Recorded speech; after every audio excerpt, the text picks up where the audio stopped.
ओम शांति। 12 अगस्त 2024। बाबा के महावाक्य।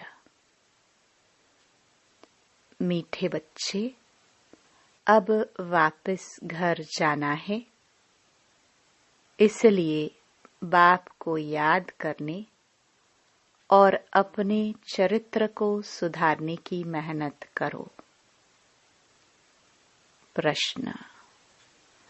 अज्ञान नींद में सुलाने वाली बात कौन सी है? उससे नुकसान क्या हुआ है? उत्तर। कल्प की आयु लाखों वर्ष कहना, यही अज्ञान की नींद में सुलाने वाली बात है। इससे ज्ञान नेत्रहीन हो गए हैं। घर को बहुत दूर समझते हैं। बुद्धि में है अभी तो लाखों वर्ष यहाँ ही सुख दुख का पाठ बजाना है, इसलिए पावन बनने की मेहनत नहीं करते हैं। तुम बच्चे जानते हो अभी घर बहुत नजदीक है। अब हमें मेहनत करके कर्मातीत बनना है। ओम शांति। मीठे मीठे बच्चों को अब बाप ने घर याद दिलाया है। भल भक्ति मार्ग में भी घर को याद करते हैं, परंतु वहां जाना कब है, कैसे जाना है, वह कुछ भी नहीं जानते। कल्प की आयु लाखों वर्ष कह देने कारण घर भी भूल गया है। समझते हैं लाखों वर्ष यहाँ ही पाठ बजाते हैं, तो घर भूल जाता है। अभी बाप याद दिलाते हैं, बच्चे घर तो बहुत नजदीक है, अब चलेंगे अपने घर। मैं तो तुम बच्चों के बुलावे पर आया हूँ, चलेंगे? कितनी सहज बात है। भक्ति मार्ग में तो पता भी नहीं पड़ता कि कब मुक्ति धाम में जाएंगे। मुक्ति को ही घर कहाँ जाता है। लाखों वर्ष कह देने के कारण सब भूल जाते हैं। बाप को भी तो घर को भी भूल जाते हैं। लाखों वर्ष कहने से बहुत फर्क पड़ जाता है। अज्ञान नींद में जैसे सो जाते हैं, किसको भी समझ में नहीं आता। भक्ति मार्ग में घर कितना दूर बताते हैं। बाप कहते हैं वहां मुक्ति धाम में तो अभी जाना है। ऐसे थोड़े ही है तुम कोई लाखों वर्ष भक्ति करते हो। तुमको पता भी नहीं कि भक्ति कब से शुरू हुई है। लाखों वर्ष का हिसाब तो करने की दरकार ही नहीं। बाप को और घर को भूल जाते हैं। यह भी ड्रामा में नोंद है, परंतु नाहेक इतना दूर कर देते हैं। अब बाप कहते हैं, बच्चे घर तो बिल्कुल नजदीक है। अब मैं आया हूँ तुमको ले चलने। घर चलना है, परंतु पवित्र तो जरूर बनना है। गंगा स्नान आदि तो तुम करते आए हो, परंतु पवित्र बने नहीं हो। अगर पवित्र बनते तो घर चले जाते, परंतु घर का भी पता नहीं तो पवित्रता का भी पता नहीं। आधा कल्प से भक्ति की है तो भक्ति को छोड़ते ही नहीं। अब बाप कहते हैं भक्ति पूरी होती है। भक्ति में तो अपरम अपार दुख रहता है। ऐसे नहीं कि तुम बच्चों ने लाखों वर्ष दुख देखा है। लाखों वर्ष की तो बात ही नहीं। सच्चा सच्चा दुख तो तुमने कलयुग में ही भोगा, जबकि जास्ती विकारों में गंदे बने हो। पहले जब रज्जो में थे तो कुछ समझ थी, अभी तो बिल्कुल बेसमझ हो गए हैं। अब बच्चों को कहते हैं सुखधाम चलना है तो पावन बनो। जन्म जन्मांतर के जो पाप सिर पर हैं उन्हें याद से उतारो। याद से बड़ी खुशी रहेगी। जो बाप तुमको आधा कल्प सुखधाम में ले जाते हैं उनको याद करना है। बाप कहते हैं तुमको ऐसा लक्ष्मी नारायण जैसा बनना है तो एक तो पवित्र बनो और चरित्र सुधारो। विकारों को कहा जाता है भूत। लोभ का भी भूत कम नहीं है। यह भूत बहुत अशुद्ध है, मनुष्य को एकदम गंदा बना देता है। लोभ भी बहुत पाप कराता है। 5 विकार बहुत कड़े भूत हैं, इन सबको छोड़ना है। लोभ को छोड़ना भी ऐसा मुश्किल है जैसे काम को छोड़ना मुश्किल है। मोह को छोड़ना भी इतना मुश्किल हो जाता जितना काम को छोड़ना। छोड़ते ही नहीं, सारी आयु बाप समझाते आए हैं तो भी मोह की रग जुटी हुई रहती है। क्रोध भी मुश्किल छूटता है। कहते हैं बच्चों पर क्रोध आता है। नाम तो क्रोध का लेते हैं ना। कोई भी भूत ना आए उन पर विजयी पानी है। बाप कहते हैं जब तक मैं हूँ तब तक तुम पुरुषार्थ करते रहो। बाप कितना वर्ष रहेंगे? बाप इतने वर्षों से बैठ समझाते हैं, अच्छा ही टाइम देते हैं। सृष्टि चक्र को जानना तो बहुत सहज है। 7 दिन में सारा ज्ञान बुद्धि में आ जाता है। बाकी जन्म जन्मांतर के पाप कटने में देरी लगती है। यही मुश्किलात है। उसके लिए बाबा टाइम देते हैं। माया का ऑपोजिशन बहुत होता है, एकदम भुला देती है। यहाँ बैठते हैं तो सारा समय याद में थोड़े बैठते हैं, बहुत तरफ बुद्धि चली जाती है। इसलिए टाइम देना है। मेहनत कर कर्मातीत अवस्था को पाना है। पढ़ाई तो बहुत सहज है। सेंसिबल बच्चा हो तो 7 रोज में सारा ज्ञान समझ ले कि यह 84 का चक्र कैसे फिरता है। बाकी पवित्र बनने में है मेहनत। इस पर कितने हंगामे होते हैं। समझते हैं बात तो राइट है। हम ग्लानि करते थे कि ये ब्रह्मा कुमारियां भाई बहन बनाती हैं, परंतु बात तो बरोबर राइट है। जब तक हम प्रजापिता ब्रह्मा के बच्चे नहीं बने हैं तब तक पवित्र कैसे रह सकेंगे? क्रिमिनल आई से सिविल आई कैसे बना सकती हैं? यह युक्ति बड़ी अच्छी है। हम ब्रह्मा कुमार कुमारियां हैं तो भाई बहन हो गए। इसमें बड़ी मदद मिलती है सिविलाई बनाने में। ब्रह्मा का कर्तव्य भी है ना।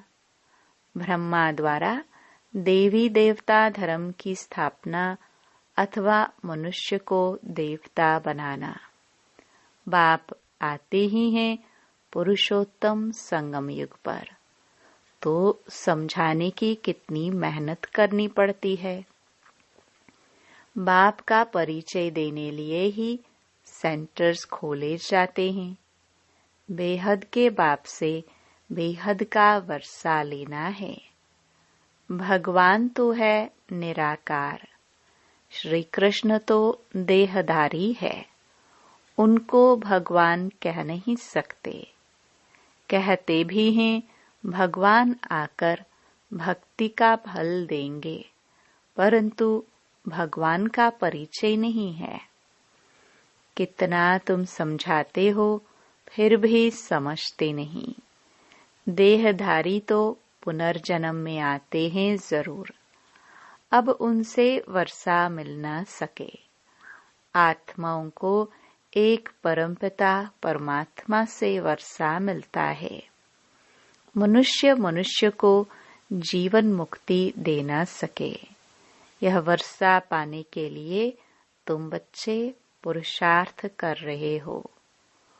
उस बाप को पाने लिए तुम कितना भटकते थे। पहले तो सिर्फ शिव की पूजा करते थे और कोई तरफ जाते नहीं थे। यह थी अव्यभिचारी भक्ति। औरों के मंदिर आदि इतने नहीं थे।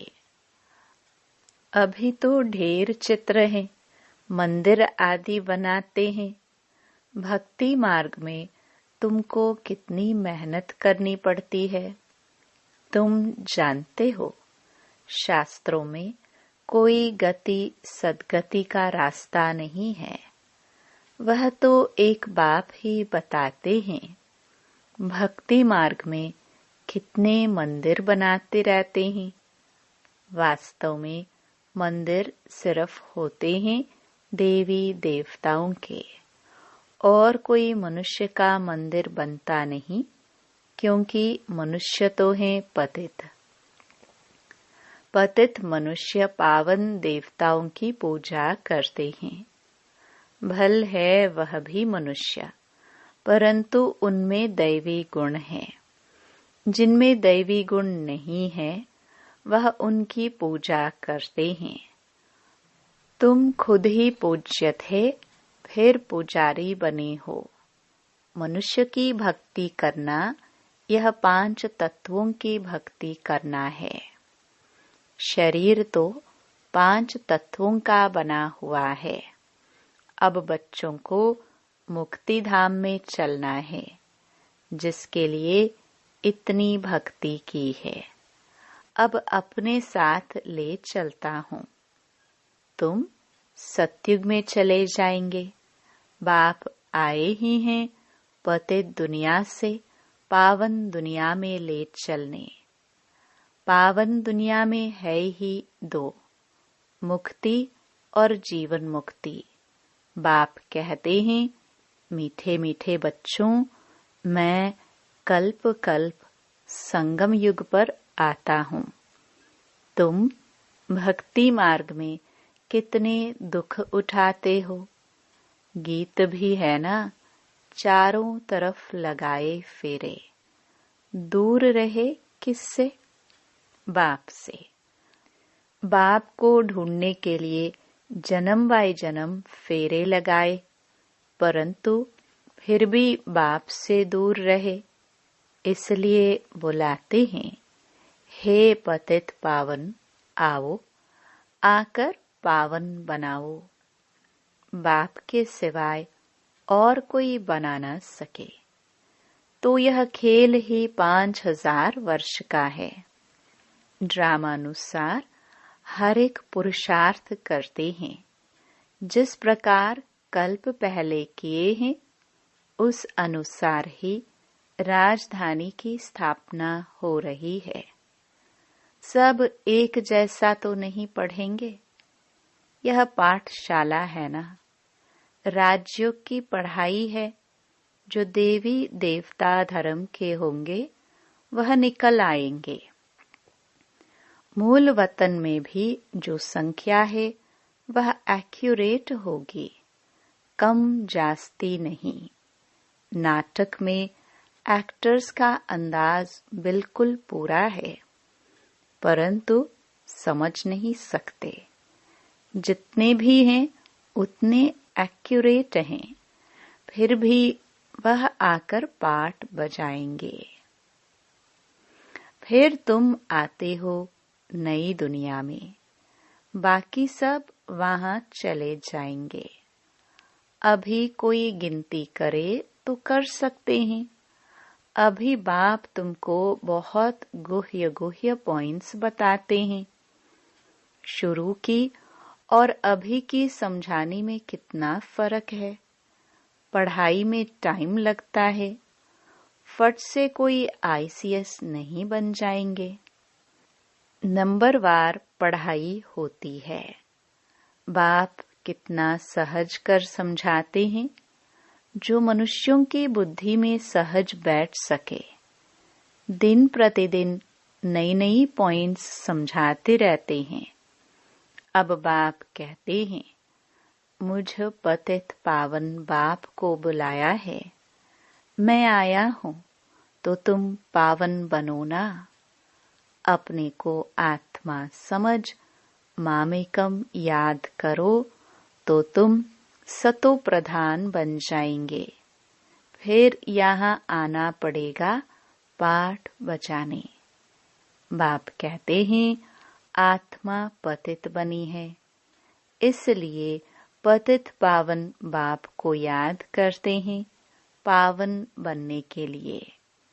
कितना वंडर है, इतनी छोटी सी आत्मा कितना पाठ बजाती है। इसको कुदरत कहा जाता है। उनको देखा नहीं जाता है। कोई कहते हैं हम परमात्मा का साक्षात्कार करें। बाप कहते हैं, इतनी छोटी बिंदी का तुम साक्षात्कार क्या करेंगे। मैं जानने लायक हूँ, बाकी देखना तो मुश्किल है। आत्मा को यह सब कर्मेंद्रियां मिली हुई है पाठ बजाने के लिए। कितना पाठ बजाती हैं, यह वंडर है। कभी भी आत्मा घिसती नहीं। यह है अविनाशी ड्रामा। यह अविनाशी बना बनाया है। कब बना यह पूछ नहीं सकते। इनको अनादि कहा जाता है। मनुष्यों से पूछो, रावण को कब से जलाते आए हैं, शास्त्र कब से पढ़ते आए हो, तो कह देते हैं अनादि हैं, पता नहीं है, मूंझे हुए हैं ना। बाप बैठ समझाते हैं, हूबहू जैसे बच्चों को पढ़ाते हैं। तुम जानते हो, हम बिल्कुल बेसमझ थे, फिर बेहद की समझ आ गई है। वह होती है हद की पढ़ाई, यह है बेहद की। आधा कल्प है दिन, आधा कल्प है रात। 21 जन्म तुम रिंचक भी दुख नहीं पा सकते। कहते हैं ना, शल तुम्हारा बाल भी बांका न हो, कोई दुख दे ना सके। नाम ही है सुख धाम। यहाँ तो सुख है नहीं, मूल बात है पवित्रता की। कैरेक्टर्स अच्छे चाहिए ना। बच्चों को हर बात क्लियर समझाई जाती है। नुकसान और फायदा होता है ना। अभी तो बाप कहते हैं फायदे की बात ही छूटी। अभी तो नुकसान ही नुकसान होने का है। विनाश का समय आ रहा है, उस समय देखना क्या क्या होता है। बरसात नहीं होती है तो अनाज की कितनी महंगाई हो जाती है। भल कितना भी कहते हैं 3 वर्ष के बाद बहुत अनाज होगा, फिर भी अनाज बाहर से मंगाते रहते हैं। ऐसा समय आएगा जो एक दाना भी मिल नहीं सकेगा। इतनी आपदाएं आनी है। इनको ईश्वरीय आपदाएं कहते हैं। बरसात नहीं पड़ी तो अकाल जरूर पड़ेगा। अभी तत्व आदि बिगड़ने वाले हैं। बहुत जगह तो बरसात नुकसान कर देती है। तुम बच्चे जानते हो, बाप आदि सनातन देवी देवता धर्म की स्थापना कर रहे हैं। तुम्हारी एम ऑब्जेक्ट है यह। फिर से तुमको नर से नारायण बनाते हैं। यह बेहद का पाठ बेहद का बाप ही पढ़ाते हैं। जो जैसा पढ़ेगा ऐसा पद पाएगा। बाप तो पुरुषार्थ कराते हैं। पुरुषार्थ कम करेंगे तो पद भी कम पाएंगे। टीचर भी स्टूडेंट को समझाएंगे ना। दूसरे को जब आप समान बनाते हैं तब मालूम पड़ता है यह अच्छी रीति पढ़ते और पढ़ाते हैं। मूल है ही याद की यात्रा। सिर पर पापों का बोझा बहुत है।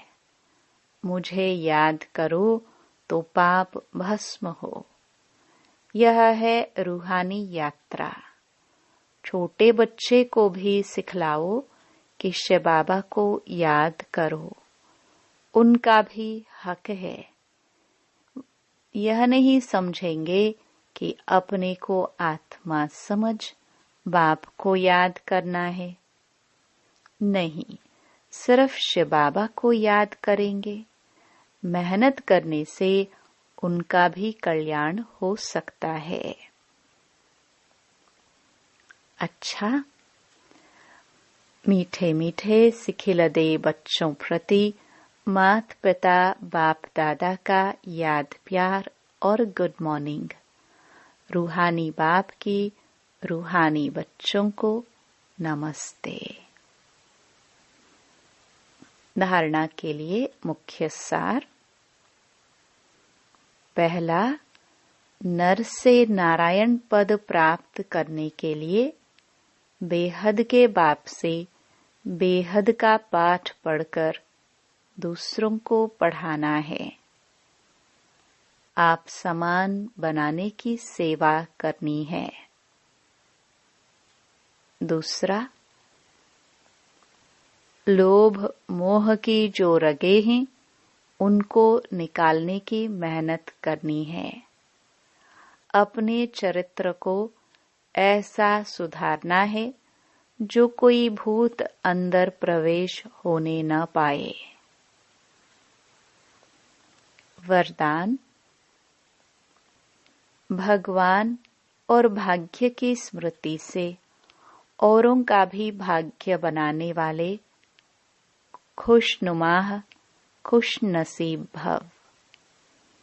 अमृत वेले से लेकर रात तक अपने भिन्न भिन्न भाग्य को स्मृति में लाओ और यही गीत गाते रहो, वाह मेरा श्रेष्ठ भाग्य।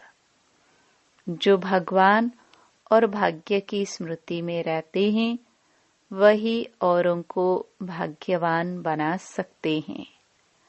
ब्राह्मण माना ही सदा भाग्यवान, सदा खुश नसीब। किसी की हिम्मत नहीं जो ब्राह्मण आत्मा की खुशी कम कर सके। हर एक खुशनुमाह खुश नसीब हो। ब्राह्मण जीवन में खुशी का जाना असंभव है। भल शरीर चला जाए लेकिन खुशी जा नहीं सकती। स्लोगन। माया के झूले को छोड़ अतीन्द्रिय सुख के झूले में सदा झूलते रहो। ओम शांति।